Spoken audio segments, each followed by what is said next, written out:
జై తెలంగాణ, జై తెలంగాణ. అన్ని పిడికిలు లేవాలా. జై తెలంగాణ. సరిపోతలేదు సౌండ్, రేవంత్ రెడ్డి కినబడాలా. జై తెలంగాణ. ఇక్కడ అన్ని పిడికిలు లేవాలా. జై తెలంగాణ. యువకులు మాత్రమే ఉంటారు అక్కడ. దయచేసి మన వాళ్ళు అందరు కూర్చోవాలి ప్లీజ్. కూర్చోండి, అందరు కూర్చోవాలి. నేను పిలుస్తాను. కూర్చోండి ప్లీజ్. కూర్చోవాలి ప్లీజ్.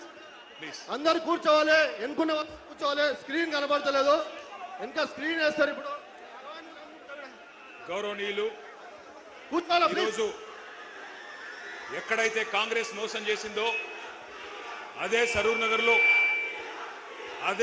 నగర్లో ఈరోజు ఈ యువ సంగ్రామ సదస్సుకి అధ్యక్షత వహిస్తున్న సోదరుడు, శాసన మండలి సభ్యుడు, బీఆర్ఎస్ యువజన విభాగం అధ్యక్షుడు తమ్ముడు శ్రీ శంబిపూర్ రాజు గారికి, గౌరవనీయులు స్థానిక శాసనసభ్యులు ఎల్బీ నగర్ ఎమ్మెల్యే గారు పెద్దలు శ్రీ దేవిరెడ్డి సుధీర్ రెడ్డి గారు, గౌరవ మాజీ మంత్రివర్యులు పెద్దలు శ్రీమతి సబితా ఇంద్రారెడ్డి గారు, మాజీ మంత్రివర్యులు పెద్దలు శ్రీ తలసాని శ్రీనివాస్ యాదవ్ గారు, గౌరవ మాజీ మంత్రివర్యులు పెద్దలు శ్రీనివాస్ గౌడ్ గారు, గౌరవ మాజీ మంత్రివర్యులు శ్రీ రెడ్డియా నాయక్ గారు, ఇంకా వేదిక పైన ఉన్న గౌరవనీయులైన మా శాసనసభ్యులు అందరూ కూడా ఈరోజు మీ మీద గౌరవంతో ముందు వరుస మొత్తం మా తమ్ముళ్లకు చెల్లెలకిచ్చి వెనకాల కూర్చున్నారు. వాళ్ళకు ఒకసారి గట్టిగా చప్పట్లు కొట్టాలి. అందరు ఎమ్మెల్యేలు, ఎంపీలు ఒక్కసారి వారు లేచి దండం పెట్టుకోవాలని కోరుతా ఉన్నాం. పెద్దలు, గౌరవ ఎమ్మెల్యేలు, ఎంపీలు అందరూ ఒక్కసారి లేచి నమస్కారం చేయాలని చెప్పి సభకు నా ప్రార్థన. గౌరవ శాసనసభ్యులు, శాసన మండలి సభ్యులు, మాజీ మంత్రివర్యులు వారందరికీ ధన్యవాదాలు. అదేవిధంగా ఇప్పటిదాకా మాట్లాడిన సోదరులు సింబు గారు, నవీన్ పట్నాయక్ గారు, మురళీధర్ గారు, రవికుమార్ గారు, మంజుల గారు, ప్రవీణ్ గారు, బూక్యా కుమార్ గారు, కళ్యాణ్ గారు, శంకర్ నాయక్ గారు, అదేవిధంగా కిరణ్ రాథోడ్ గారు, ప్రత్యూష రాథోడ్ గారు, సింధు గారు, ఆస్మా గారు, ఇంద్రా నాయక్ గారు, తమ్ముడు ఆకాష్ గారు, అట్లాగే కృష్ణ, శ్రీకాంత్, నవీన్ గౌడ్, ఇంకా చాలా మంది మిత్రులు మాట్లాడినారు. వారందరికీ కూడా హృదయపూర్వకంగా ధన్యవాదాలు. కానీ వాళ్ళు ఇక్కడికి వచ్చినాక మీ ఉత్సాహం చూస్తుంటే ఒకటే అనిపిస్తా ఉన్నది. రేవంత్ రెడ్డి గారు ఇప్పటిదాకా ఒక లెక్క, ఈ జోష్ చూస్తుంటే ఇక్కడి నుంచి మరొక లెక్క స్టార్ట్ అవుతుంది నీకు. ఎందుకంటే ఇక్కడికి వచ్చింది మామూలు పిల్లలు కాదు. ఉడుకు నెత్తురుతో ఊరకలెత్తే యువతరం ఇక్కడికి వచ్చింది. నెత్తురు మండే నవతరం ఇక్కడికి తరలి వచ్చింది. జంగ్ సైరన్ మోగించడానికి వచ్చిన మా యంగ్ జనరేషన్ కు హృదయపూర్వకంగా నమస్కారాలు.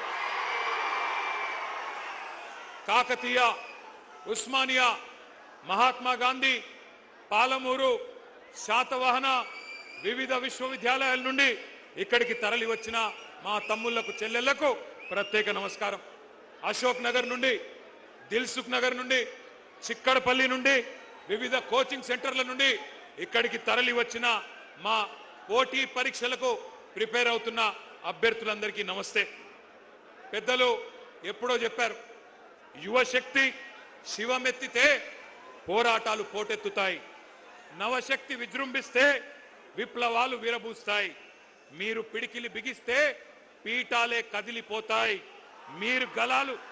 మీ గలాలు గర్జిస్తే కుర్చీలు కూలిపోతాయి. రేవంత్ రెడ్డి గారు గుర్తుపెట్టుకోండి, మీరు కదం దొక్కితే ఉద్యమాలు ఉప్పెనలైనాయి. గతంలో తెలంగాణ ఉద్యమం చూసినాం ఏ రకంగా. మరి తెలంగాణ ఉద్యమంలో యువత కలిసి వచ్చిన తర్వాత పెద్దలు కేసీఆర్ గారి నాయకత్వంలో ఏ రకంగా రాష్ట్రాన్ని సాధించుకున్నామో కూడా ప్రపంచం మొత్తం చూసింది. ఇవాళ ఎందుకు కలుసుకున్నాం ఇక్కడ మనం, ఎందుకు ఇంతమంది ఇక్కడికి వచ్చినాం, ఒక్కసారి గుర్తు చేయాల్సిన బాధ్యత మా అందరి మీద ఉన్నది. రేపటి తెలంగాణ నిర్మాతలు మీరు, రేపటి ఈ దేశ భవిష్యత్తుకు నిర్ణేతలు మీరు. మరి అట్లాంటి యువతరాన్ని దగా చేయవచ్చునా ఆలోచించండి. ఎందుకు ఈరోజు ఈ కార్యక్రమం ఏర్పాటు చేసుకున్నాం? ఒకటే ఒక కారణం, ఒక మహాద్రోహాన్ని, మీకు జరిగిన మోసాన్ని వంచనని గుర్తు చేసుకొని మర్చిపోకుండా ఎవరైతే మోసం చేశారో వారికి బుద్ధి చెప్పడానికే ఈ సమావేశం. సరిగ్గా ఇదే నేల మీద సరిగ్గా ఇదే ప్లేస్లో 38 నెలల కింద మే 8, 2023 ఆనాడు ఇదే సరూర్ నగర్ స్టేడియం సాక్షిగా ఒక దారుణమైన దగా జరిగింది. దగా పడ్డది ఎవరు? తెలంగాణ యువత. దగా కోరులు ఎవరు? కాంగ్రెస్. 2023లో ఇక్కడే ఇదే గడ్డ మీద ఇదే గ్రౌండ్లో ఆ రోజు మీటింగ్ జరిగింది. ఢిల్లీ నుంచి ప్రియాంక గాంధీ వచ్చింది. గల్లీ నుంచి కల్తీ కాంగ్రెస్ నాయకులు అందరూ వచ్చినారు. హైకమాండ్ నుంచి గాంధీ భవన్లో దూరిన గాడ్సేలు అందరూ కలిసి ఒక మాయా మశ్చీంద్ర కార్యక్రమం చేసి బురిడి పత్రం ఒకటి రిలీజ్ చేసినారు.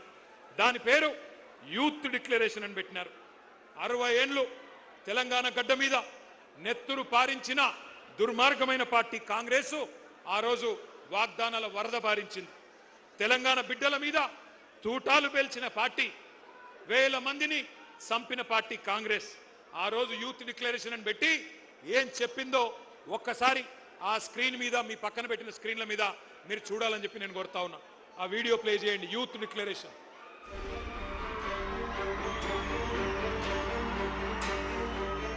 We have released a detailed job calendar for 2 lakh government jobs in the first year of our government. 2 lakh सरकारी पद जो आज खाली पड़े हैं, इनको 1 साल के अंदर हम भरना चाहते हैं और इसका पूरा प्रयास करेंगे।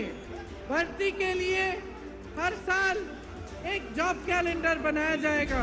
बेरोजगार युवाओं के लिए हर महीने 4,000 रुपए बेरोजगारी भत्ता हम कह रहे हैं देंगे। शिक्षा प्राप्त कर रही 18 साल से ऊपर की लड़कियों को इलेक्ट्रिक स्कूटर मिलेगा। हाँ, ये मुझे भी पसंद है ये वाला।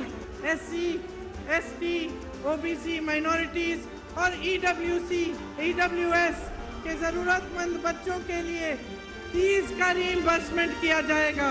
అదే విధంగా విద్యా ఉపాధి అవకాశాలను మెరుగుపరిచేందుకు, వాళ్ళ సమస్యల్ని వినేందుకు యూత్ కమిషన్ ఏర్పాటు చేయడం జరుగుతుంది. ఇదే కాకుండా ఈ విద్యార్థి నిరుద్యోగ యువకులకు 10 లక్షల రూపాయల వరకు వడ్డీ లేని రుణాలనిచ్చే బాధ్యత రాష్ట్ర ప్రభుత్వం తీసుకుంటుంది. తెలంగాణ రాష్ట్ర ప్రభుత్వంలో రాయితీలు పొంది ఇతర రాష్ట్రాలకు సంబంధించిన ఉద్యోగాలు కల్పిస్తున్న పరిశ్రమలలో 75% స్థానిక నిరుద్యోగ యువకులకే ఉద్యోగ అవకాశాలు ఇచ్చే విధంగా చట్టాన్ని తీసుకొస్తాం.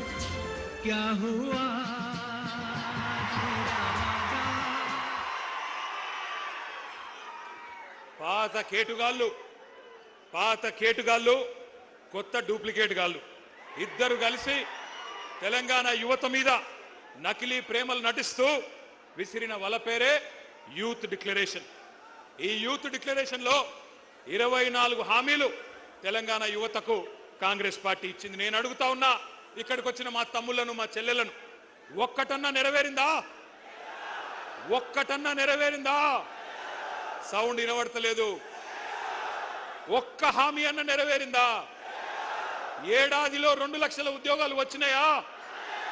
ప్రైవేట్ కంపెనీల్లో 75% రిజర్వేషన్ వచ్చిందా? కాలేజీ అమ్మాయిలకు స్కూటీలు వచ్చినాయా? యువతకు 10 లక్షల రుణాలు వచ్చినాయా? ఫీజు రీయింబర్స్మెంట్ పైసలు వచ్చినాయా? 4 ట్రిపుల్ ఐటీలు, 3 యూనివర్సిటీలు వచ్చినాయా? నెలకు 4,000 నిరుద్యోగ భృతి వచ్చిందా? 10వ తరగతి పాస్ అయితే 10,000 వచ్చిందా? 12వ తరగతి పాస్ అయితే 15,000 వచ్చిందా? డిగ్రీ పాస్ అయితే 1,00,000 వచ్చిందా? పీజీ పాస్ అయితే 1,00,000 వచ్చిందా? పిహెచ్డి చేస్తే 5 లక్షలు వచ్చిందా? మరి ఏమొచ్చిందని నేను అడుగుతా ఉన్నా. ఈ పార్టీకి ఓటేస్తే నేను అడుగుతున్నా మిమ్మల్ని, ఇంత మోసం చేసిన వాళ్ళను ఏమందాం? దగేబాజ్ అందామా? దోఖేబాజ్ అందామా? దగుల్బాజీలు అందామా? ఏమందాం? మీరు ఆలోచించండి. ఒక్క మాటలో చెప్పాలంటే, young generation got cheated by a old jackal. Young generation got cheated by a old jackal. ఒక జిత్తుల మారి ముసలి నక్క కాంగ్రెస్ యువజనాన్ని తెలివిగా చిత్తు చేసింది. ఒకనాడు మా జగిత్యాల అలిశెట్టి ప్రభాకర్ అనే ఒక మహాకవి ఆయన అన్న ఒక మాట గుర్తొస్తున్నది వాళ్ళ ఉపన్యాసాలు వింటుంటే. ఆయన అన్నాడు, అలిశెట్టి ప్రభాకర్ గారు, ఒక నక్క ప్రమాణ స్వీకారం చేసిందట ఇంకెవ్వరిని మోసగించనని. ఒక పులి పశ్చాత్తాపం ప్రకటించిందట, తోటి జంతువులను నేను ఇంకా చంపనని. ఇవాళ వీళ్ళ మాటలు వింటుంటే 60 ఏళ్లు నెత్తురు రుచి మరిగిన కాంగ్రెస్ ఏ రకంగా మోసం చేసిందో ఒక్కసారి గుర్తు చేసుకోమని చెప్పి నేను కోరుతా ఉన్నా. కాంగ్రెస్ పార్టీ పుట్టు పూర్వోత్తరాలు మీకు తెలుసు. అన్ని తెలిసి కూడా చైతన్యవంతమైన మనం వాళ్ళ మోసపు వలలో పడ్డాం. కానీ ఈరోజు ఏం జరిగింది? కాంగ్రెస్ వాళ్ళకు అధికార పీఠం వచ్చింది, నిరుద్యోగులకు మాత్రం బలిపీఠం ఎక్కే పరిస్థితి వచ్చింది. 31 నెలలు అయిపోయింది, 32వ నెల నడుస్తా ఉంది. సడి లేదు, చప్పుడు లేదు. కళ్ళబొల్లి మాటలు నమ్మి గ్రామాల్లో తిరిగి మీ నాయనమ్మ కాళ్ళు, మీ తాత కాళ్ళు, మీ అమ్మమ్మ కాళ్ళు, మీ మామల కాళ్ళు, అత్తల కాళ్ళు, కోడల కాళ్ళు, అందరి కాళ్ళు మొక్కి కేసీఆర్ కు ఓటేయకండి, కాంగ్రెస్ ను గెలిపించండి అని ప్రచారం చేసిన నిరుద్యోగులు ఇవాళ బాధపడతా ఉన్నారు. ఇప్పుడే ఆ తమ్ముళ్ళు మాట్లాడింది మీరు విన్నారు. మాట తప్పిన ఈ జూటాగాళ్లను, మాట తప్పి ఇవాళ మిమ్మల్ని వంచిన ఈ దుర్మార్గులను, మిమ్మల్ని రెచ్చగొట్టి ఓట్లేయించుకొని అధికారం చేపట్టి నమ్మించి నట్టేట ముంచిన కాంగ్రెస్ ను ఏం చేయాలో మీరే ఆలోచించండి. ముఖ్యమంత్రి మాటల్లో చెప్పాలంటే, రేవంత్ రెడ్డి మాటల్లో చెప్పాలంటే, బెల్ట్ ట్రీట్మెంట్ ఇద్దామా, లాగులో తొండలిడుద్దామా, గుడ్లు వీకి గోటీలాడదామా, ఏం చేద్దామో ఆలోచించండి. ఎందుకంటే ఒకటి మాత్రం పక్కా, ఒక్క మెసేజ్ పోవాలి పార్టీలకు, రాజకీయ పార్టీలకు, రాజకీయ నాయకులకు. యువతరంతో పెట్టుకుంటే కొన్ని తరాల పాటు పుట్టగతులు లేకుండా పోతారు అన్న సందేశం మాత్రం పోవాలి. అందుకే యూత్ డిక్లరేషన్ పేరుతో చీట్ చేసిన ప్రియాంక గాంధీకి, కాంగ్రెస్ పార్టీకి, రాహుల్ గాంధీకి, రేవంత్ రెడ్డికి మీరు డెత్ డిక్లరేషన్ రాయాలని చెప్పి నేను హృదయపూర్వకంగా మిమ్మల్ని కోరుతా ఉన్నా. వాళ్ళ చావు దెబ్బ కొడితేనే, వాళ్ళకు డెత్ డిక్లరేషన్ రాస్తేనే వాళ్ళకు సోయొస్తుంది, బుద్ధి వస్తుంది. ఒక్కసారి యాద్ చేసుకోండి ఎన్ని వేషాలు. ఇక్కడున్న లోకల్ కాంగ్రెస్, కల్తీ కాంగ్రెస్ వాళ్ళు చెప్తే నమ్ముతలేరని చెప్పి ఢిల్లీకి వెళ్ళి టూరిస్టులను తీసుకొచ్చిండ్రు. హైదరాబాద్కి ఆ రోజు అశోక్ నగర్కి ఢిల్లీకి వెళ్ళి అధిష్టాన పుత్రుడు రాహుల్ గాంధీ వచ్చిండు. వచ్చి హైదరాబాద్ నడిబొడ్డున కూర్చొని ఛాయ్ తాగిండు, బిస్కెట్లు తిన్నాడు, మనకు కూడా కొన్ని బిస్కెట్లు వేసిండు. ఏమన్నాడు? 2 ఉద్యోగాలు, 2 ఉద్యోగాలు బీకేయండి, కేసీఆర్ది కేటీఆర్ది ఉద్యోగం బీకేయండి, ఒకటే సంవత్సరంలో 2 లక్షల ఉద్యోగాలు ఇస్తా అన్నాడు. అన్నాడా లేదా? మీరు కింద మర్చిపోతే ఒక్కసారి ఆ స్క్రీన్ మీద రాహుల్ గాంధీ ట్వీటు తెలుగులో పెట్టాలని కోరుతా ఉన్నాం. కూర్చోండి మధ్యలో, మీరు కూర్చోండి, జర కూర్చోండి, మధ్యలో ఉన్న వాళ్ళందరూ కూర్చోండి, కూర్చోరా నాయన. ఇది రాహుల్ గాంధీ ఆ రోజు వేసిన ట్వీటు. ఒక్కసారి చూడాలి మీరందరూ కూడా. ఏమన్నాడు? 30 లక్షల మంది నిరుద్యోగులు కేసీఆర్ గారి పాలనలో నష్టపోయారు, వాళ్ళందరికీ మనకు హిందీ వస్తుందో రాదో అని తెలుగులో ట్వీట్ చేసిండు రాహుల్ గాంధీ. మొదటి సంవత్సరంలోనే 2 లక్షల ఉద్యోగాలు ఇస్తా అని రాహుల్ గాంధీ చేసిన ట్వీట్ ఇది. ఇవాళ నేను అంటా ఉన్నా, రాహుల్ గాంధీ గారు, నీకు తెలుగు రాదని మాకు తెలుసు, నీకు తెలివి లేదని కూడా మాకు తెలుసు, నీకు భాష రాదు, మా బాధ తెలియదు, నీకు మా భాష రాదు, మా బాధ తెలియదు. అందుకే రాహుల్ గాంధీ నీకు అర్థమయ్యే భాషలోనే చెప్తా ఉన్నా, నీ భాషలో చెప్తా ఉన్నా. देश भर में मोहब्बत के दुकान के डिंडोरा पीटने वाले राहुल जी, क्या आपको याद है हैदराबाद और अशोक नगर चाय की दुकान याद है आपको? चाय पे चर्चा याद है कि नहीं?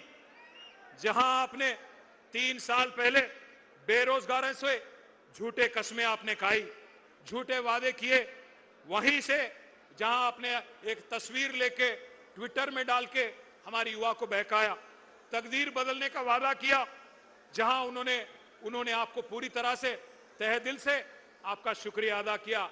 याद है वो चाय का अड्डा अशोकनगर का? मैं राहुल जी से पूछना चाहता हूं, आज आपसे पूछते हैं राहुल जी, क्या हुआ आपका वादा? क्या हुआ 2 लाख नौकरियों का वादा? क्या हुआ जॉब कैलेंडर का वादा? क्या हुआ 4000 रुपया बेरोजगार भत्ते का वादा? क्या हुआ हमारे बहनों को स्कूटी देने का वादा? क्या हुआ युवाओं को 10 लाख इंटरेस्ट फ्री लोन देने का वादा? हम पूछते हैं राहुल जी, तेलंगाना युवा आज जान चुका है, जाग चुका है। आपका बनाया हुआ नॉमिनेटेड चीफ मिनिस्टर आज हमारे यहां के युवाओं के जॉब देने के बजाय दिल्ली में आपका जेब भर रहा है। दिल्ली में राहुल गांधी का जेब भर रहा है। तेलंगाना में नोटिफिकेशन नहीं है, पूरा का पूरा लूटिफिकेशन चल रहा है। इसलिए हर बेरोजगार की धड़कन चीख चीख कर कह रही है, आपकी मोहब्बत की दुकान नहीं है, धोखे का मकान है। 3 साल पहले कांग्रेस ने इसी जगह से यूथ डिक्लेरेशन किया था। आज इसी जगह से तेलंगाना का नौजवान कांग्रेस का डेथ डिक्लेरेशन लिखने के लिए तैयार है। राहुल जी, मैं आपसे कहता हूं, కొలువుల కుంభమేళా అన్నారు, కొలువుల కుంభమేళా అన్నారు, ఇవాళ కుంభకోణాల కుంభమేళా చేస్తా ఉన్నారు. కాంగ్రెస్ గెలిస్తే డిసెంబర్ 9 నుంచి ఉద్యోగ పర్వం పక్కా అన్నారు, కానీ ఉన్మాద పర్వం చూపెడతా ఉన్నారు. ఉద్యోగాలు అడిగితే ఉరికిచ్చి కొడతా ఉన్నారు, కొలువులు అడిగితే లాఠీ చార్జీలు చేస్తున్నారు. దమన కాండ, దౌర్జన్య కాండ ఇవాళ హైదరాబాద్ లోనే కాదు, తెలంగాణలోని ప్రతి పల్లెలో జరుగుతా ఉన్నది. అశోక్ నగర్ చౌరస్తాలో అందమైన కబుర్లు చెప్పి అవతలబడ్డ రాహుల్ గాంధీ ఇప్పుడు ఎక్కడ అడ్డగాడులు కాస్తున్నావు అని నేను అడుగుతా ఉన్నా. ఎక్కడ ఉన్నావు? కనబడతలేదా మా నిరుద్యోగుల ఆక్రోశం? గల్లీలో నిరుద్యోగి ఆవేదన పడతా ఉన్నాడు, ఢిల్లీలో ఏ గుడ్డి గుర్రాల పనులు దొమ్ముతున్నావు రాహుల్ గాంధీ అని నేను అడుగుతా ఉన్నా. అశోక్ నగర్ చౌరస్తాలో ఇవాళ అభ్యర్థులు శోకిస్తున్నారు, ఏడుస్తున్నారు, వినిపిస్తలేదా? దిల్సుఖ్ నగర్ లో యువత మీద లాఠీలు విరుగుతా ఉన్నాయి, వినిపించడం లేదా?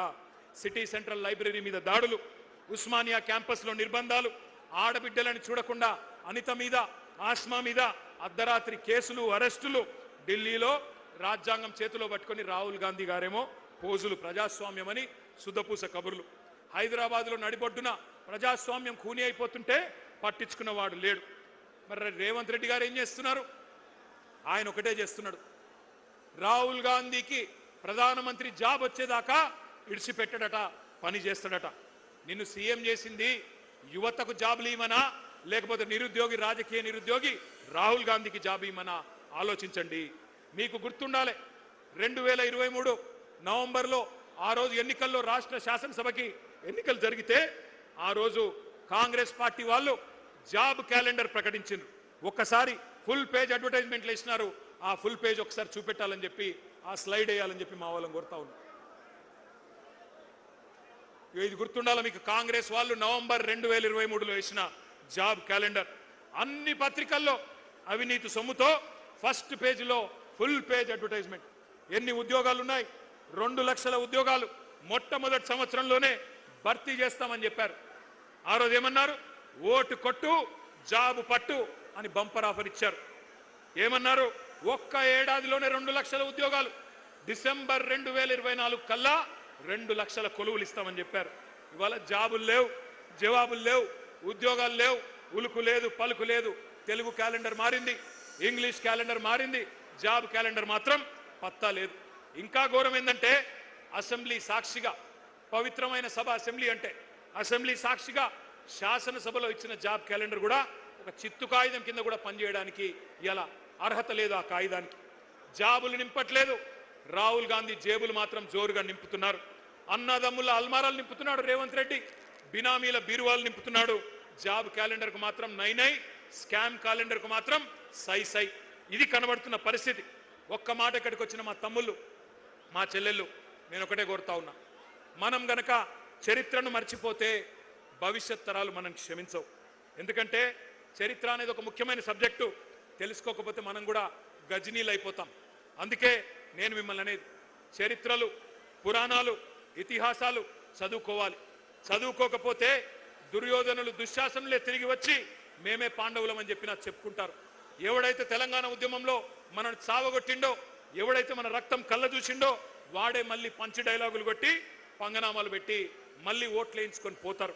అందుకే మన కొలువులు కొల్లగొట్టిన పార్టీ, మన పిల్లలను కాల్చి చంపిన పార్టీ కొత్త వేషం కట్టి, కొత్త హామీలు ఇచ్చి ఆ రోజు వస్తే అమాయకంగా నమ్మి ఆగమైపోయింది తెలంగాణ యువత. 1952లో, 1969లో తెలంగాణ యువత గుండెల్లో గుణపాలు దింపిందే కాంగ్రెస్ అనే దిక్కుమాలిన పార్టీ, ఇందిరమ్మ రాజ్యం. ఈ దుష్ట కాంగ్రెస్ మీదనే కదా ఆ రోజు మలిదశ పోరాటంలో కూడా మన యువతరం కొట్లాడింది. వేల మందిని బలి తీసుకున్న ఖూనీకోర్లు వీళ్ళే కదా. అందుకే ఈ మధ్యన ముఖ్యమంత్రి మాట్లాడుతున్న మాటలు మీరంతా వింటా ఉన్నారు. ఈ రక్త పిశాచి కాంగ్రెస్ ఇంకా వాళ్ళ రక్తదాహం తీరలేదు. తెలంగాణ నెత్తురు రుచిమరిగిన పులి కాంగ్రెస్ ఇంకా ఇంకా కావాలని అడుగుతున్నది. మన రక్తం పంట పొలాల మీద చల్లాలని చెప్పి చిల్లర మాటలు మాట్లాడుతున్నాడు రేవంత్ రెడ్డి అనే ఓ చిల్లరగాడు. నేను ఒకటే అంటా ఉన్నా, ఈ కాంగ్రెస్ డిక్లరేషన్లు, రైతు డిక్లరేషన్ కావచ్చు, యూత్ డిక్లరేషన్ కావచ్చు, ఎస్సీ ఎస్టీ బీసీ మైనారిటీ మహిళా డిక్లరేషన్లు కావచ్చు, ప్రపంచ చరిత్రలోనే అతి పెద్ద మోసం అంటూ ఏదన్నా ఉందంటే కాంగ్రెస్ ఇచ్చిన మేనిఫెస్టో అని చెప్పక తప్పదు. మీరంతా చదువుకున్న పిల్లలు, విశ్వవిద్యాలయాల నుంచి వచ్చిన పిల్లలు కూడా ఇక్కడ ఉన్నారు.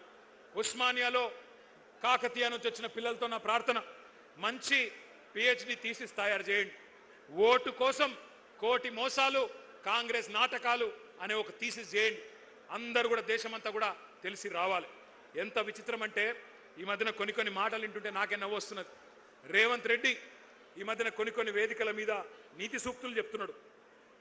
మాట శాశ్వతం, అధికారం శాశ్వతం కాదు అని రేవంత్ రెడ్డి అనే దౌర్భాగ్యుడు చెప్తుంటే కూడా వినాల్సి వస్తున్నది. ఏం చేయాల కర్మ. ఈ మధ్యన ఒక దగ్గర ఎక్కడో చూసిన టీవీలో సోషల్ మీడియాలో నేను సాంప్రదాయిని సుప్పిని శుద్ధ పూసని రేవంత్ రెడ్డి సొక్కం మాటలు చెప్తే కూడా అట్లే అనిపిస్తున్నది. ఇక గీన చెప్పాలి మనం వినాల. ఓటుకు నోటు దొంగ 50 లక్షల రూపాయలతో అడ్డంగా దొరికిపోయిన దగుల్బాజీ గాడు ఇలా అవినీతి గురించి, నీతి గురించి, అశాశ్వతమైన అధికారం గురించి మాట్లాడుతుంటే నాకే గమ్మత్ అనిపిస్తా ఉన్నది. ఇంకా ఎన్ని ఫాల్తూ మాటలు. ఒక్కడు కాదు, కాంగ్రెస్ వాడు ప్రతి ఒక్కడు ఏమంటారు, ఒకడు 60,000 ఉద్యోగాలు ఇచ్చినామంటాడు, ఒకడు 70,000 ఇచ్చినా అంటాడు, ఒకడు 1,00,000 ఉద్యోగాలు అయిపోయినాయి అంటాడు. ఇక నాకు అర్థం కావట్లేదు. నేను ఒకటే అడుగుతా ఉన్నా రేవంత్ రెడ్డి, కేసీఆర్ గారు ఇచ్చిన ఉద్యోగాలు, కేసీఆర్ ప్రభుత్వం ఇచ్చిన ఉద్యోగాలు అవి నీ ఖాతాలో వేసుకోవడానికి కనీసం సిగ్గనిపిస్తలేదా? క్రెడిట్ చోరీ చేయడానికి కనీసం సిగ్గనిపిస్తలేదా? నేను ఈరోజు ఈ సరూర్ నగర్ వేదికగా ఇన్ని వేల మంది మా తమ్ముళ్ళు చెల్లెల సాక్షిగా సవాల్ చేస్తా ఉన్నా రేవంత్ రెడ్డి, 70,000 ఉద్యోగాలు నువ్వు ఇచ్చినట్టు నోటిఫికేషన్లతో సహా నీ ప్రభుత్వమే ఇచ్చినట్టు రుజువు చేస్తే శాశ్వతంగా రాజకీయ సన్యాసం చేసి నేను పోతా, రాజకీయమే వదిలేస్తా. మీ రాహుల్ గాంధీకి అవసరమైతే జై కొడతా, నువ్వు రుజువు చేయి. 70,000 ఉద్యోగాలు నీ ప్రభుత్వం ఇచ్చినట్టు నోటిఫికేషన్లతో సహా దమ్ముంటే రుజువు చేయమని చెప్పి నేను కోరుతా ఉన్నా. తల లేదు, తోక లేదు, ఎవడికి ఎంత దోస్తే మధ్యలో కూర్చోండి. అమ్మా ఏం చేస్తున్నారు? కూర్చోండి, ఏం చేస్తున్నారు? కూర్చోండి.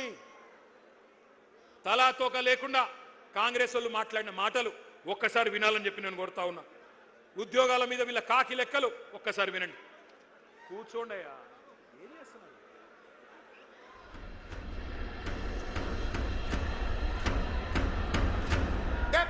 ప్రభుత్వ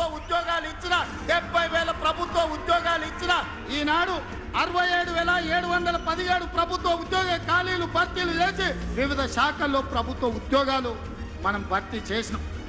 దాదాపు 56,000 మందికి నియామక పత్రాలు, ఉద్యోగాలు, ప్రభుత్వ ఉద్యోగాలు రిక్రూట్మెంట్ చేసి నియామక పత్రాలు కూడా ఇచ్చినటువంటి పరిస్థితి మీ అందరికీ తెలుసు.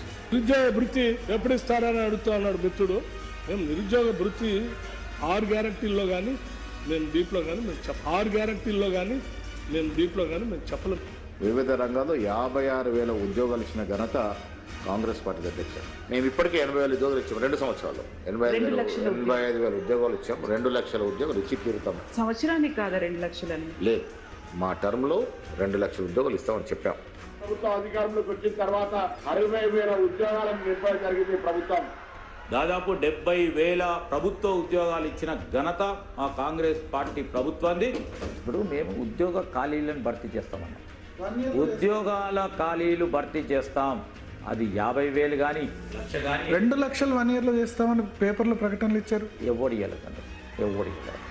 ఉద్యోగాలు 2 లక్షల ఉద్యోగాలు కాంగ్రెస్ పార్టీ హామీ ఇచ్చింది ఆ రోజులలో.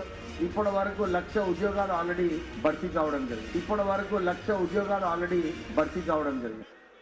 విన్నారు కదా, ఒకడు 60 అంటాడు, ఒకడు 70 అంటాడు, ఒకడు 80 అంటాడు, ఒకడు 1,00,000 అంటాడు, ఒకడు 2 లక్షలు ఎప్పుడు చెప్పనే లేదంటాడు.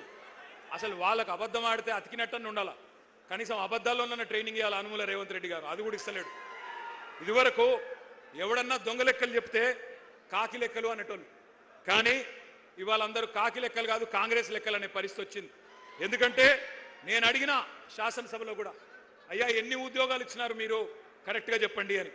శాసనసభ సాక్షిగా కాంగ్రెస్ ప్రభుత్వమే చెప్పింది 16,978 ఉద్యోగాలు మాత్రమే ఇచ్చామని. కానీ అందులో కూడా రీనోటిఫికేషన్లు తీసేస్తే కేసీఆర్ ప్రభుత్వంలో ఇచ్చిన నోటిఫికేషన్లను రద్దు చేసి తిరిగి ఇచ్చిన వాటిని తీసేస్తే 10,000 ఉద్యోగాలు కూడా ఈ 2.5 సంవత్సరాల్లో రేవంత్ రెడ్డి ప్రభుత్వం ఇవ్వలేదు. ఇది వాస్తవం. కానీ ఇంకా సిగ్గు లేకుండా పిసిసి అధ్యక్షుడు చెప్తున్నాడు మహేష్ గౌడ్ గారు, మేమెన్నడూ చెప్పలేదు ఏడాదిలో 2 లక్షల ఉద్యోగాలన్న మాట ఎన్నడూ చెప్పలేదని మహేష్ గౌడ్ గారు చెప్తున్నాడు. బట్టి విక్రమార్క గారు ఉప ముఖ్యమంత్రి చెప్తున్నాడు నిరుద్యోగ భృతి హామీ 4,000 ఇస్తామన్నది మేము ఇయ్యనే లేదు అని ఆయన బొంకుతా ఉన్నాడు. ఈ మహానుభావులు ఏమేం చెప్పినారో గుర్తుందా? కాలేజీ అమ్మాయిలకు స్కూటీలు ఇస్తామన్నారు. ఇవాళ ప్రియాంక గాంధీ గారిని రాష్ట్రంలోని మా చెల్లెలు అడుగుతున్నారు, ఎక్కడ నీ స్కూటీలు అని అడుగుతా ఉన్నారు. స్కూటీలు లేవు, మొత్తం లూటీ మాత్రం జోరుగా నడుస్తూ ఉన్నది. బ్రహ్మాండంగా నోటిఫికేషన్లు లేవు, లూటిఫికేషన్ మాత్రం జోరుగా నడుస్తున్నది. భూముల లూటిఫికేషన్, బూడిద లూటిఫికేషన్, ఇసుక లూటిఫికేషన్, అట్లాగే బొగ్గు లూటిఫికేషన్, బ్రదర్స్ లూటిఫికేషన్, బామ్మర్ది లూటిఫికేషన్, ఇది మాత్రం బ్రహ్మాండంగా నడుస్తూ ఉన్నది. మరి అనుకోని బాధ ఏమున్నది, అనుకోని లాభం ఏమున్నది? ఇప్పుడు అసలు సీటు మీద కూర్చున్నాడు ఎవడు? ఓటుకు నోటు దొంగ. నమ్మించి మోసం చేయడంలో నిష్ణాతుడు, పిహెచ్డి చేసిన వాడు రేవంత్ రెడ్డి. అప్పుడు ఓటుకు నోటు, ఇప్పుడు ఓటేసినోడికి వెన్నుపోటు. గోల్మాల్ తిప్పి పోలింగ్ బూతులలో మీతో ఆ రోజు ప్రచారం చేయించుకొని ఇవాళ మీరు మాట్లాడుతుంటే బూతులు తిడతా ఉన్నాడు. 20,000 పోలీసు ఉద్యోగాలు ఖాళీలున్నాయి, నింపాలి అని చెప్పి మీరందరూ దిల్సుఖ్ నగర్లో ఆందోళన చేస్తుంటే ఇవాళ రేవంత్ రెడ్డి అంటున్నాడు మీరు ఎండ్రిందాగి సచ్చినా బాయిలో దుంకినా నేను ఇయ్యనుగాక ఇయ్యను అంటున్నాడు. నీ అయ్య జాగీరా, నీ అయ్య సొమ్మ, ఎందుకు ఇయ్యవు? కేసీఆర్ గారు 48,000 పోలీసు ఉద్యోగాలు ఇచ్చినప్పుడు ఎందుకు ఇయ్యవు నువ్వు? నీ అయ్య జాగీరా నేను అడుగుతా ఉన్నా. ఉద్యోగాలు అడిగితే ఎండ్రిందాగి చావమంటావా? దమ్ముంటే రేవంత్ రెడ్డి సెక్యూరిటీ లేకుండా రేపు విఎం గ్రౌండ్కు రా పొద్దున. ఎవడు బతకాలో ఎవడు సావాలో ఎవడేందో మా పోలీస్ అభ్యర్థులే తెలుస్తారు. నేను అడుగుతా ఉన్నా ఇంకొక మాట, వాళ్ళ మీరు మాత్రమే కాదు, టీవీలలో, పేపర్లలో, సోషల్ మీడియాలో, మరి ఇవాళ ఈ సభ మీరు మాట్లాడిన మాటలు విన్న తల్లిదండ్రులను కూడా నేను అడుగుతా ఉన్నా, ఈ విద్యార్థుల తల్లిదండ్రులు, ఈ నిరుద్యోగుల తల్లిదండ్రులను నేను అడుగుతా ఉన్నా, ఎవరికి ఓటేసినామో ఎవరిని ఎన్నుకున్నామో ఇప్పటికన్నా మీకు అర్థమైందని నేను అనుకుంటా ఉన్నా. మీరు పొలాలకు నీళ్ళు అడిగితే కోసి నెత్తురు చల్లుకోండి అంటున్నాడు. మీ బిడ్డలు కొలువులు అడిగితే ఎండ్రిని దాగండి, బాయిలో దుంకండి అంటున్నాడు. ఎట్లాంటి ఉన్మాద పార్టీకి, ఎంత కావురం, ఎంత అహంకారం తలకెక్కిన దుర్మార్గుడికి మీరు ఓట్లేసినారో ఈ పాటికన్నా మీకు అర్థమైందని నేను అనుకుంటా ఉన్నా. గ్రూప్ 1 మెయిన్స్ కోసం 1:100 పిలుస్తా అని చెప్పిండ్రు. పిలువురా నాయన అంటే మరి మళ్ళీ తలకు మాసిన సన్నాసులు అని తిడతాడు. గ్రూప్ 2 ఉద్యోగాలు 2,000కు పెంచరా నాయన, నువ్వే చెప్పినావంటే పెయిడ్ ఆర్టిస్టులు అంటాడు, లాగుల తొండలు ఇడిచి పెడతా అంటాడు, శంకినీలను తిడతాడు. 25,000 మెగా డిఎస్సి ఎక్కడా? దగా డిఎస్సి చేసినావు నువ్వు, మెగా డిఎస్సి కాదు ఇచ్చింది అంటే మళ్ళీ నీ గుడ్లు వీకి గోటీలాడతాను చిల్లర మాటలు మాట్లాడతాడు. వయో పరిమితి ఆనాడు కేసీఆర్ గారు పెంచినరు, నువ్వెందుకు తగ్గించినావు, అట్లే ఉంచు అంటే దాని మీద స్పందన ఉండదు. ఎందుకింత అహంకారం, ఎందుకింత బలుపు? ఈ అవమానాలు, ఈ అవహేళనలు మర్చిపోతారు తెలంగాణ పిల్లలు అనుకుంటున్నావా రేవంత్ రెడ్డి? ఎన్నికలకు ముందు మళ్ళీ ఒక గారెడి చేస్తా, ఏదో ఒక మాట చెప్తా, అంతా మాయా మస్తీంద్ర చేయొచ్చు, గాయబ్ చేయొచ్చు అనుకుంటున్నావా? గుర్తుపెట్టుకో, ఈ పిల్లలు సామాన్యమైన పిల్లలు కాదు. యూనివర్సిటీలలో, కాలేజీలలో జార్జ్ రెడ్డి ఆ రోజు చెప్పిండు, ఏమన్నాడు అన్నాడు, జీనా హేతో మర్నా సీఖో, కదం కదం పే జీనా హేతో, గట్టిగా నాల, జీనా హేతో కదం కదం పే, జీనా హేతో మర్నా సీఖో, కదం కదం పే లడ్నా సీఖో అని యూనివర్సిటీ గోడల మీద పోరాట నినాదాలు రాసుకొని జార్జ్ రెడ్డి స్ఫూర్తిగా ఆత్మాభిమానాన్ని అణువున నింపుకున్న మా తమ్ముళ్ళు, మా తెలంగాణ తమ్ముళ్ళు వీళ్ళంతా. ఉస్మానియా విశ్వవిద్యాలయ విద్యార్థులని బీరు బిర్యానీ బ్యాచ్ అని పిలిచిన ఎలక్షన్లకు ముందు, అయినా నిన్ను క్షమించిండ్రు. Hyderabad central university, Maulana Azad university వాళ్ళ భూములు గుంజుకున్నావు, రియల్ ఎస్టేట్ దందా చేస్తున్నావు, క్షమించరు నిన్ను.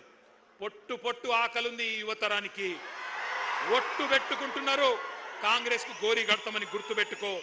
కాంగ్రెస్ కథకు ముగింపు వాళ్ళే రాస్తారు. నీ క్లైమాక్స్ హిట్లర్ కంటే దారుణంగా ఉంటది రేవంత్ రెడ్డి, గుర్తుపెట్టుకో. పెద్ద పెద్దోళ్ళు నీలిగినోళ్ళు చాలా మంది మాట్లాడినోళ్ళు ఎక్కడెక్కడో పోయినారు. ఇవాళ 10 ఏళ్ల కాలంలో మేము కొంత ప్రయత్నం చేసినాం, సిన్సియర్గా చేసినాం, చాలా సిన్సియర్గా నిజాయితీగా పనిచేసినాం. ఎన్నడూ యువతను కించపరచలేదు, చులకన చేసి మాట్లాడలేదు. నీళ్లు నిధులు నియామకాలు మా ఉద్యమ ట్యాగ్ లైన్. అందుకే మన కొలువులు మనకే దక్కాలి అనే అది నిజం చేయడానికే కేంద్రంతో యుద్ధం చేసినాం. మీకు ఒక్క మాట తెలవాల తమ్ముళ్ళు, కేసీఆర్ గారు పెద్దలు తెలంగాణ సాధించిన నాయకుడు, చావు నోట్లో తలబెట్టి మనకు రాష్ట్రాన్ని ఇచ్చిన నాయకుడు. ఆయన మీకోసమే కొత్త జోనల్ సిస్టమ్ తేవడానికి 2.5 సంవత్సరాలు కష్టపడ్డాడు. ఇక్కడి కొలువులు, ఇక్కడి ప్రభుత్వ ఉద్యోగాలు మన పిల్లలకే రావాలని 95% స్థానిక రిజర్వేషన్ చేయాలని చెప్పి శాసనసభలో బిల్లు పాస్ చేసి ఢిల్లీకి మోడీ దగ్గర పంపినాడు. 2 ఏళ్లు మోడీ గారు దాన్ని బూజు దులపకుండా అట్లే పెట్టుకున్నాడు. పెట్టుకుంటే కేసీఆర్ గారు మళ్ళీ తిరిగిపోయి మోడీ గారిని కలిసి, అయ్యా మా నినాదమే నియామకాలు, నీళ్లు నిధులు, మా పిల్లలు ఎదురు చూస్తున్నారు, నోటిఫికేషన్లు ఆలస్యమవుతున్నాయి, ఈ కారణం వల్ల దయచేసి సంతకం పెట్టించండి అంటే ఆ రోజు మోడీ గారు అన్న మాట ఏమన్నాడు ఆయన? ఏందయ్యా నీది ఏమన్నా ప్రత్యేక దేశం అనుకుంటున్నావా, లేక భారతదేశంలో ఒక రాష్ట్రం అనుకుంటున్నావా? 95% రిజర్వేషన్ లేనిది ఎట్లుంటది అట్లా? దేశంలో ఎక్కడ లేదు ఏ రాష్ట్రంలో అంటే కేసీఆర్ గారు 1.5 సేపు మొత్తం తెలంగాణ ఉద్యమ చరిత్ర చెప్పిండు.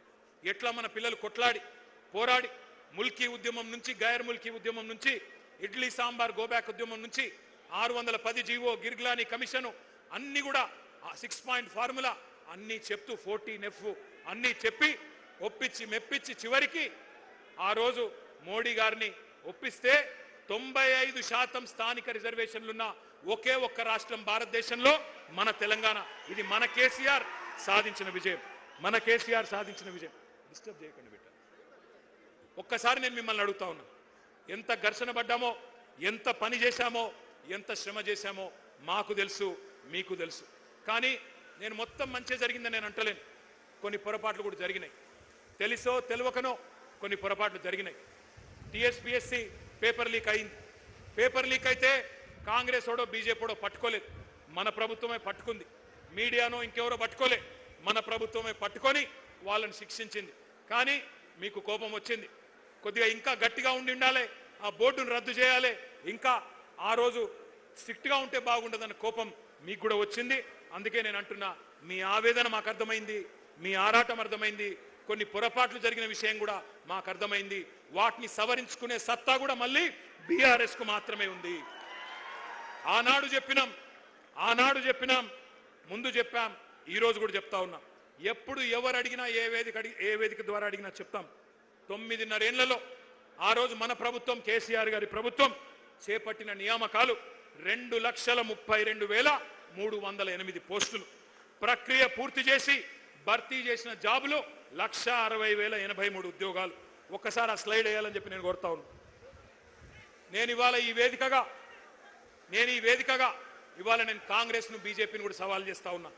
భారతదేశంలో ఒక దశాబ్ద కాలంలో కోవిడ్ వచ్చినా అత్యధికంగా ఉద్యోగాలు సృష్టించిన రాష్ట్రం తెలంగాణ.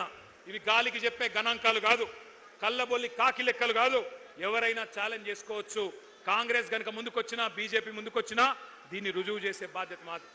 కానీ మేము ఒక చిన్న తప్పు చేసినాం. మేము డబ్బా కొట్టి చెప్పుకోలేదు, సభలు పెట్టి సర్టిఫికెట్లు పంచలేదు, ఫ్రంట్ పేజీలో యాడ్ చేయలేదు. మేము చేసిన తప్పు అది. గోబెల్స్ గోరి నుంచి లేచి వచ్చినట్టు పని కట్టుకొని ప్రాపగాండా చేసినారు. అపనిందలు, అబద్ధాలతోని ఒక విద్వేషం మీ మనసు నిండా నూరిపోసినారు. కేసీఆర్, కేటీఆర్ ఉద్యోగాలు ఊడగొడితే మీకు ఉద్యోగాలు వస్తాయని చెప్పి మరి గాంధీ భవన్లో దూరిన గాడ్సేలు రెచ్చగొట్టారు. సరే, ఎన్నికల్లో గెలుపోవటంలో సహజం, మేము ఓడిపోయినాం. కానీ నేను అడుగుతా ఉన్నా ఇక్కడికి వచ్చిన మీ అందరినీ, వచ్చినాయా మరి ఉద్యోగాలు? 2 లక్షల ఉద్యోగాలు వచ్చినాయా?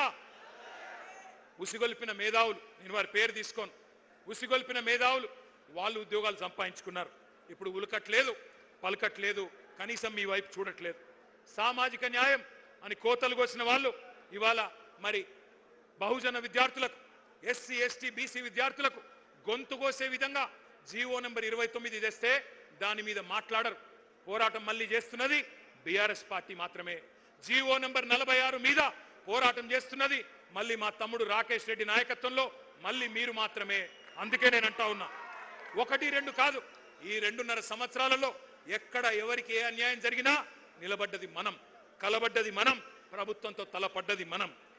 బడుగు బలహీన వర్గాల విద్యార్థులకు సంబంధించిన ఫీజు రీయింబర్స్మెంట్ ఎలక్షన్లకు ముందు ఏం చెప్పిండు రేవంత్ రెడ్డి? 5 లక్షల విద్యా భరోసా కార్డు ఇస్తా అన్నాడు. ఫీజు రీయింబర్స్మెంట్ అవసరమే లేదు, తల్లిదండ్రులకు బాధనే ఉండదు, 5 లక్షల క్రెడిట్ కార్డు ఇస్తా అన్నాడు. మరి వాళ్ళ నేను అడుగుతా ఉన్నా, వస్తుందా ఫీజు రీయింబర్స్మెంట్? వస్తున్నదా? 12,000 కోట్ల రూపాయలు బకాయిలు పడ్డారు. మరి విద్యార్థులు అడిగితే వాళ్ళ మీద కేసులు, కాలేజీలు అడిగితే వాళ్ళ మీద కేసులు. ఇక కొత్త డైలాగ్ ఒకటి నేర్చుకున్నాడు రేవంత్ రెడ్డి. పాఠాలట ఇప్పుడు ఇంగ్లీష్లో తెలుగులో చెప్పొద్దట, పాఠాలు జర్మన్లో చెప్పాలన్నట, జపనీస్ భాష నేర్పియాలన్నట, కొరియన్ భాష నేర్పియాలన్నట, కొరియన్ భాష నేర్పియాలన్నట. నేను రేవంత్ రెడ్డికి చెప్తున్నా, అరే నువ్వు తెలుగు నేర్చుకోరా నాయన, ముందు తెలుగు నేర్చుకో, హిందీ నేర్చుకో, ఇంగ్లీష్ నేర్చుకో, నీకు తెలుగులో బూతులు వస్తాయి తప్ప తెలుగు రాదు నీకు. అందుకే నేను అంటున్నా కొరియన్ భాష, జపాన్ భాష. నేను అడుగుతున్నా, తెలివైనోడైతే తెలివున్నోడైతే టీచర్లను అంటున్నావు జపనీస్ నేర్పండి, కొరియన్ నేర్పండి అని. వాళ్ళకు వచ్చా ముందు టీచర్లకు నేర్పేటానికి రావాలన్నా వద్దా జపనీసు, కొరియన్? అది లేదంట, కానీ నేర్పాలంటున్నాడు.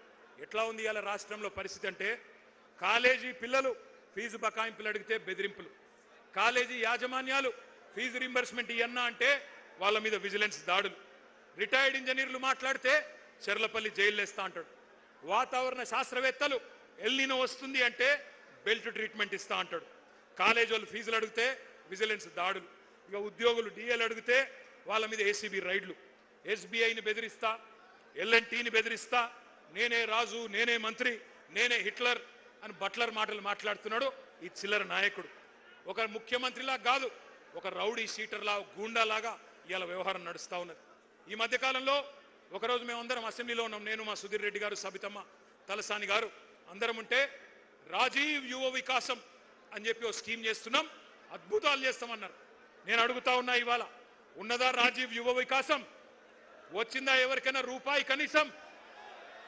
యువ వికాసం లేదు, అంతా విలాపమే. రాష్ట్రంలో రేవంత్ రెడ్డి బ్రదర్స్ మాత్రమే విలాసవంతంగా ఉన్నారు, యువత మొత్తం విలపిస్తున్నది. ఇక సర్కారు ఉద్యోగాలు పక్కకు పెడితే ప్రైవేట్ ఉద్యోగాలను కూడా అటకెక్కిచ్చిండు, వాటిని కూడా నాశనం చేస్తూ ఉన్నాడు. కానీ వాళ్ళ నేను గర్వంగా ఒక విషయం మీతో పంచుకోవాలి, గర్వంగా పంచుకోవాలి. మనం ఆనాడు ప్రభుత్వంలో ఉన్నప్పుడు 10 ఏళ్లలో కష్టపడి పనిచేసినాం కాబట్టే ప్రైవేట్ రంగంలో 26 లక్షల కొలువులు సృష్టించినాం.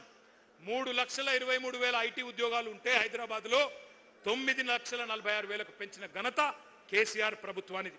ఇది జాబుల జాతర అంటే. అట్లాగే ఇండియాలో ప్రతి 3 సాఫ్ట్వేర్ జాబ్స్ కొత్తగా వస్తుంటే ఒకటి హైదరాబాద్లోనే మరి సృష్టించినామంటే ఏ రకంగా ఐటీ రంగం మెరుపు వేగంతో దూసుకుపోయిందో ఒక్కసారి ఆలోచన చేయండి. మనం చిల్లర మాటలు మాట్లాడలేదు, ఉల్ఫా మాటలు మాట్లాడలేదు, ఉన్మాదపు చర్యలు చేయలేదు, ఊహలకు రెక్కలిచ్చి ఆలోచనలు ఆవిష్కరణలుగా మార్చే గొప్ప వేదికలు, ఒక టీ హబ్, ఒక టీ వర్క్స్ సృష్టించినాం. ఇప్పుడే మా వాళ్ళు చెప్తా ఉన్నారు ఇక్కడికి వస్తుంటే, మీ అందరు కూడా ఒక్కసారి జాగ్రత్తగా వినాలా. టీ హబ్లో పురుడు పోసుకున్న ఒక కంపెనీ, దాని పేరు స్కై రూట్. భారతదేశానికి స్వాతంత్రం వచ్చి 79 ఏళ్ళైంది. ఇవాళ ఆ కంపెనీ స్కై రూట్ అనే కంపెనీ ప్రపంచ చరిత్రలో కాదు, భారతదేశ చరిత్రలో మొట్టమొదటిసారిగా ఒక ప్రైవేట్ రాకెట్ ను అంతరిక్షంలోకి పంపిన కంపెనీ మన టీ హబ్ నుంచి వచ్చింది. ఇవాళ ఉదయమే ఆ కార్యక్రమం జరిగింది. ఒకసారి గట్టిగా స్కై రూట్ వాళ్ళకి చప్పట్లతో అభినందనలు చెప్పాలని చెప్పి కూడా నేను కోరుతా ఉన్నా. మనం గుడ్లు బీకి గోటీలు ఆడతామని చెప్పలేదు, చిచోర మాటలు చెప్పలేదు. గూగుల్, యాపిల్ ఇటువంటి సంస్థలను రప్పించే ప్రయత్నం చేసినాం. పేగులు తీసి మెడలేసుకుంటాను ఫాల్తూ వాగుడు వాగలేదు. ఫాక్స్కాన్, అమెజాన్ లాంటి దిగ్గజాలను తెచ్చినాం. నిన్న రేవంత్ రెడ్డి గారు ఒకటే రోజు అమెజాన్కు రిబ్బన్ కట్ చేసిండు, అమర్ రాజా బ్యాటరీస్కి రిబ్బన్ కట్ చేసిండు. ఎవరు తెచ్చిండ్రు అవి? కేసీఆర్ ప్రభుత్వం కాదా? మనం కట్టిన ఫ్లైఓవర్లకు సున్నం పూస్తాడు, మనం తెచ్చిన కంపెనీలకు రిబ్బన్లు కట్ చేస్తాడు. ఆడ స్టేజ్ ఎక్కంగానే వెనుకకెళ్ళి పాట పెట్టాలన్నట, పాట పెట్టకపోతే స్టేజ్ ఎక్కుతలేడు. ఈ చిల్లర నాయకుడు, ఒక ముఠా నాయకుడు ఇవాళ ముఖ్యమంత్రి అయ్యి మరి ఫ్యూచర్ సిటీ పేరిట భూ దందాలు చేస్తున్నాడు, భూ బాగోతాలు చేస్తూ ఉన్నాడు. నేను అందుకే మిమ్మల్ని అంటా ఉన్నా, ఇవాళ కాంగ్రెస్ పాలసీ ఒకటే, ఏ కంపెనీ పోతేంది, ఎవడు ఉంటే ఏంది, ఎవడు బతికితేంది, ఎవడు చస్తేంది, ఏ జాబులు పోతే ఏమి, ఎవరికి జాబులు రాకపోతేమి, మనకు కమిషన్లే ముఖ్యం అని చెప్పి ఇవాళ ముందుకు పోతా ఉన్నారు. చందాల దందాలు నడుస్తున్నాయి. ఇయ్యకపోతే తలకు తుపాకులు పెడుతున్నారు కాంగ్రెస్ వాళ్ళు. హిల్ట్ అని ఒక పాలసీ తెచ్చినారు. HILT, Hyderabad industrial land transformation policy. ఉన్న పరిశ్రమలు మూసేయండి, పర్సెంటేజ్లు మాకు ఇవ్వండి, మూటలు ఇవ్వండి, మీరు మాల్స్ కట్టుకోండి, టవర్స్ కట్టుకోండి అని హైదరాబాద్లో 10,000 ఎకరాలకు ఇవాళ మంగళం పాడే ప్రయత్నం, వాటిని మొత్తం అన్నదమ్ములకు అస్మదీయులకు కట్టబెట్టే ప్రయత్నం చేస్తూ ఉన్నాడు. ఒక్క మాట మాత్రం నేను అడుగుతా ఉన్నా, ఆలోచించమని కోరుతా ఉన్నా. కంపెనీలు పోతుంటే, ఇక్కడి నుంచి తరలిపోతుంటే మరి వాటిని ఆపలేని అసమర్థులను మాత్రమే కాదు, వాటిని ఎత్తుకపోతున్న వాళ్ళని కూడా మనం ప్రశ్నించాల్సిన అవసరం ఉంది. తెలంగాణ ప్రయోజనాల గురించి గట్టిగా మాట్లాడితే ప్రాంతీయవాదం అని మాట్లాడుతున్నారు. మరి నేను అడుగుతున్న భారతీయ జనతా పార్టీని, ఇక్కడున్న కంపెనీలను గుజరాత్కు తరలిస్తుంటే, ఎత్తుకపోతుంటే, గద్దల్లాగా తన్నుకపోతుంటే అది జాతీయవాదం అవుతుందా? బీజేపీకి సిగ్గుందా? ఇక్కడి కంపెనీలు ఆ రోజు కేసీఆర్ గారి కష్టంతో వచ్చిన ఒక కేన్స్ పరిశ్రమ, ఒక మైక్రాన్ పరిశ్రమ, వీటిని గుజరాత్కు గద్దల్లాగా మోడీ గారు తన్నుకపోతే అది ప్రాంతీయవాదం అవుతుందా, జాతీయవాదం అవుతుందా? ఆలోచించండి. ఎంత అవకాశవాది భారతీయ జనతా పార్టీయో ఒక్కసారి ఆలోచించండి. మాకు తెలుసు మీ కష్టం. డిగ్రీలు చేతబట్టుకొని పట్టభద్రులు పట్టణంలో కొలువు తీరి మీరు కొలువుల కోసం ఎంత కష్టపడుతున్నారో మాకు తెలుసు. ఇరికిరికి రూములలో 5-6, 10 మంది ఒక దగ్గర ఉంటూ సర్దుకపోతూ కిరాయిలు కట్టడానికి మీరు పడే కష్టాలు కూడా మాకు తెలుసు. సెంట్రల్ లైబ్రరీలో పుస్తకాలతో కుస్తీలు పడుతూ చాయ్ సమోసాలతోనే కడుపు నింపుకుంటూ మరి అవస్థలు పడే మీ గురించి మాకు అవగాహన ఉంది. తల్లిదండ్రులకు భారం కాకూడదు అని మీ బాధ. పైసలు పంపించమని అడిగితే నామోషి. పాకెట్ మనీ కోసం మీరు పడే బాధలు మాకు తెలుసు, చేసే చిరు జాబులు కూడా మాకు తెలుసు. మరి ఇట్లాంటి వాళ్ళ జీవితాలతో క్రూర పరిహాసం ఆడుతున్నది కాంగ్రెస్ పార్టీ. కేవలం కాంగ్రెస్ మాత్రమే కాదు, బీజేపీ కూడా. బడే బాయ్ 2 కోట్ల ఉద్యోగాలు ఇస్తా అన్నాడు సంవత్సరానికి. చోటే బాయ్ సంవత్సరంలో 2 లక్షల ఉద్యోగాలు ఇస్తా అన్నాడు. అక్కడ 2 కోట్లున్నాయి, ఇక్కడ 2 లక్షలు కూడా నై. బడే మియాతో బడే మియా, చోటే మియా సుబాన్ అల్లా అన్నారు. ఎంత గట్లున్నది ఇద్దరి కథ. అందుకే నేను అనేది, మోడీ గారేమో ఏవయ్యా ఉద్యోగాలంటే పకోడీలు వేసుకోండి, చెగోడీలు వేసుకోండి అని ఆయన మాట్లాడుతూ ఉన్నాడు. నేను మీ అందరినీ చివరగా ముగించే ముందు కోరేది ఒక్కటే. నేను మీలాగనే కష్టపడి చదువుకున్నా. హైదరాబాద్లో నిజాం కాలేజీలో డిగ్రీ చేసిన. ఆ తర్వాత నేను పూనా యూనివర్సిటీలో ఒక పోటీ పరీక్ష రాసి, జేఎన్యూ వాళ్ళు పోటీ పరీక్ష పెడితే భారతదేశంలో ఆ రోజు 16 యూనివర్సిటీల్లో మాత్రమే బయోటెక్నాలజీ కోర్సు మాస్టర్స్లో ఉండేది. ఆ రోజు రాసి లక్షల మంది విద్యార్థులు రాస్తే 1000 మంది ఎంపికైతే అందులో నేను ఒక్కని. పోటీ పరీక్షలు రాసిన అనుభవం నాకుంది. ఎంఎస్సి చదువుకున్నా. ఆ తర్వాత జీమాట్ అనే పరీక్ష రాసి అమెరికా పోయినా. అక్కడ ఎంబీఏ చేసి మళ్ళీ అక్కడ కూడా ఇంటర్వ్యూలకు అపియర్ అయ్యి కష్టపడి ఏ సిఫారసు లేకుండా అమెరికాలో ఉద్యోగాలు సంపాదించుకున్నా. నాకు తెలుసు పరీక్షలు రాయడం ఎంత కష్టమో తెలుసు, పోటీ పరీక్షలకు ప్రిపేర్ అవ్వడం ఎంత కష్టమో తెలుసు, ఇంటర్వ్యూలకు అపియర్ కావాలంటే ఎంత కష్టమో తెలుసు, ఉద్యోగం కొట్టడం ఎంత కష్టమో తెలుసు. నేను అడుగుతున్నా మిమ్మల్ని ఆలోచించమని. ఈ రేవంత్ రెడ్డికో బండి సంజయ్కో కనీసం పరీక్షలు రాసే తెలివి ఉన్నదా? నకలు కొట్టే బ్యాచ్ ఇది. ఏం చదివినరో ఎవరికి తెలియదు. ఒక్క పోటీ పరీక్ష రాసిన మొఖాలు ఇవి. ఒక జాబ్ కొట్టినరా ఎప్పుడన్నా జీవితంలో? గోడ మీకు సున్నం కొట్టుడు తప్ప జాబ్ కొట్టే మొఖాలు ఇవి. మరి వాళ్ళు మాట్లాడుతున్నారు ఇవాళ నిరుద్యోగుల గురించి. మీ కష్టం తెలిసింది మాకు, అందుకే మేము అడిగేది, అందుకే మీకు చెప్పేది. మీ బాధ్యత పెద్దది, మా తమ్ముళ్ళు చెల్లెళ్ళది. ఇవాళ కేవలం ఉద్యోగాల గురించి మాత్రమే కాదు మీరు ఆలోచించాల్సింది, నోటిఫికేషన్ల గురించి మాత్రమే కాదు. ఎట్లా ఉన్న రాష్ట్రం ఎట్లా అయిందో ఒక్కసారి ఆలోచించండి. నేను మిమ్మల్ని అందరినీ చెప్పేది ఒకటే.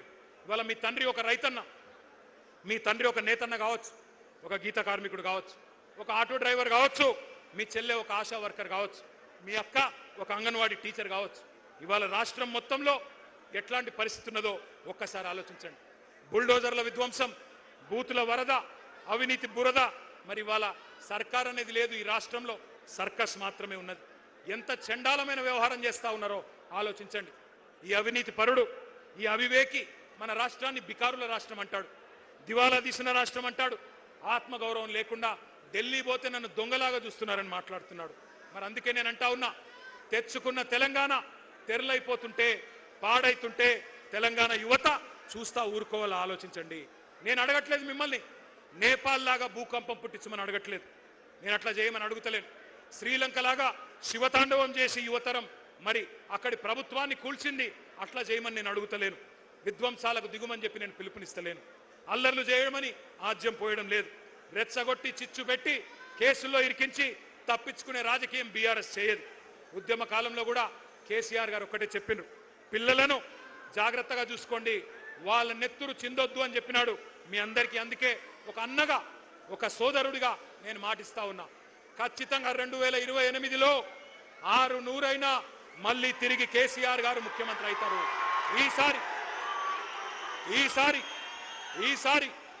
ఈసారి మీ బాధ్యత మీ అన్నగా నేను తీసుకుంటా. గతంలో కొన్ని పొరపాట్లు జరిగినాయి, ఆగండి, గతంలో కొన్ని పొరపాట్లు జరిగినాయి, కానీ ఈసారి అట్లా కాకుండా పూర్తి స్థాయిలో బాధ్యత నేను తీసుకుంటాను. ఒక అన్నగా మీకు అండగా నిలబడతాను. రాబోయే 2 ఏళ్ళు పోరాటం చేద్దాం. ఆ తర్వాత అధికారంలోకి వచ్చినాక జాబ్ క్యాలెండర్తో సహా మీరు కోరుకున్న విధంగా నోటిఫికేషన్లు, మీరు కోరుకున్న పారదర్శకంగా మీ భవిష్యత్తుకు ఒక సోదరుడుగా నేను అండగా ఉంటానని చెప్పి బాధ్యతగా విజ్ఞప్తి చేస్తూ పేరు పేరున మీకు నమస్కారాలు తెలియజేస్తూ జై తెలంగాణ. అందరికీ భోజనాలు ఉన్నాయి, దయచేసి భోజనం చేసినాకనే బయలుదేరాలా. Thank you. జై తెలంగాణ. అన్ని పిడికిలు లేవాలి. జై తెలంగాణ.